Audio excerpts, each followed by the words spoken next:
Ahora se va a hacer una descripción de los conceptos de sensores de nivel, de presión, temperatura, de flujo y sensores analíticos de gas.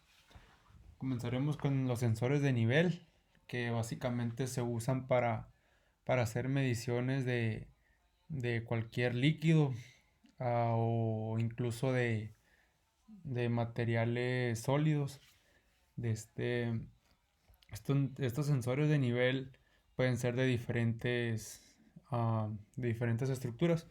Por ejemplo, los interruptores de flotador pueden llevar algún flotador magnético, que estos a su vez hacen una medición de cualquier, como ya se mencionó anteriormente, de un líquido. Esto funciona más o menos, se pudiera decir, que si este fuera la parte que estuviera pegando con el fluido, al momento del fluido subir, estos pueden tener un, una estructura con un imán se haciendo relación de la inducción magnética. Estos están alimentados con corriente, básicamente con corriente directa, que a su vez pues hacen este funcionamiento, ¿no? De la, del principio de la inducción magnética. Y aumentando flujo de corriente o disminuyéndola según el nivel de agua que tengamos para menear este sensor. Por ejemplo, aquí tenemos otro sensor de nivel, que sería en el caso del área automotriz, que se usa para medir gasolina. Ah, a diferencia de magnético, este es un sensor resistivo. Podemos ver aquí, como dice el cursor de carbón, esto se pudiese simular como si fuera un potenciómetro, una resistencia variable, que está a su vez el flotador en contacto con el nivel de la gasolina. Cuando este sube, se puede hacer una ideología de que este también anda variando su posición, y debido a la posición que tenga tentando los carbonos, va a cambiar su resistencia dentro de estos dos contactos, y haciendo la ideología de la relación que hay entre la resistencia, el voltaje y la intensidad de un circuito eléctrico. Podemos pensar que variando la resistencia de este sensor, pues cambiamos la intensidad de la corriente, y la intensidad de la corriente hace relación en un módulo de 420 miliamperes, que es una norma para los sensores eléctricos, para convertir esa corriente en una medición de combustible o cualquier líquido de nivel. Ahora tenemos los sensores de presión, que se usan, pues como aquí lo dice, que son dispositivos capaces de medir la presión de gases o líquidos. En este contexto, la presión es una expresión de la fuerza necesaria para impedir la expansión de un fluido, y pues se expresa en los términos de fuerza, ¿no? Por unidad de área, que serían los newton o los pascales, o cualquier otra medición, depende del sistema que nosotros nos encontremos. Por ejemplo, aquí vemos otro sensor de aplicación al área automotriz.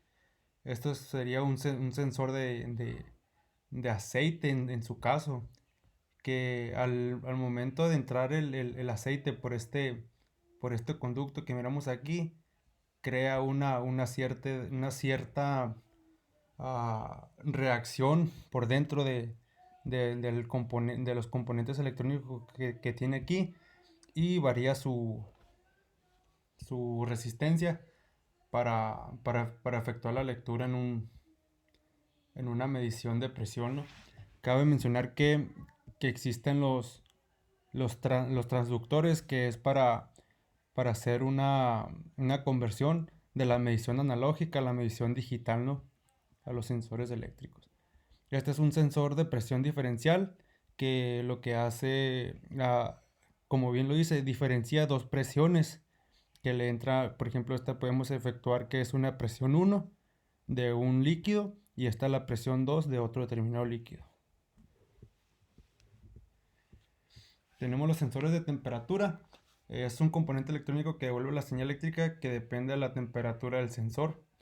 Lo vemos, este sensor que está en contacto con fluidos. Y aquí podemos ver una tabla de comparación de temperatura contra la resistencia.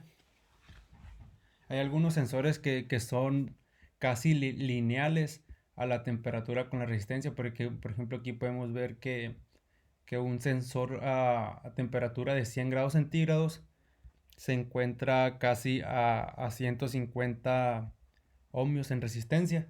Y también se hace la mención que se hizo anteriormente de que varía la intensidad de la corriente y ya se hace en un transductor un cambio de unidad, ¿no? Para medir la temperatura.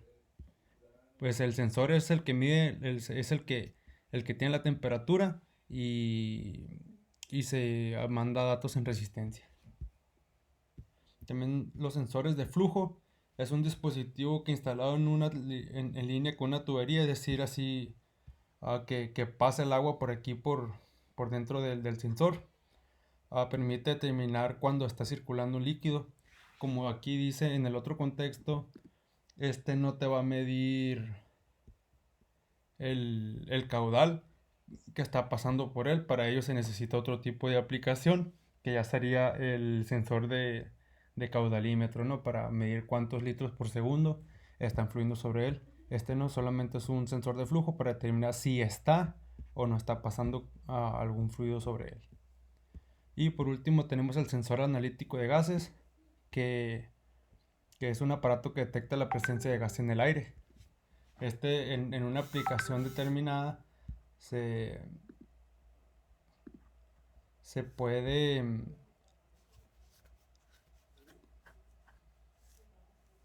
puede medir, por ejemplo, el monóxido de carbono, dióxido de carbono o algún otro elemento, por ejemplo, agua, el H2O, etcétera, para también manipularlo en algún proceso a un módulo.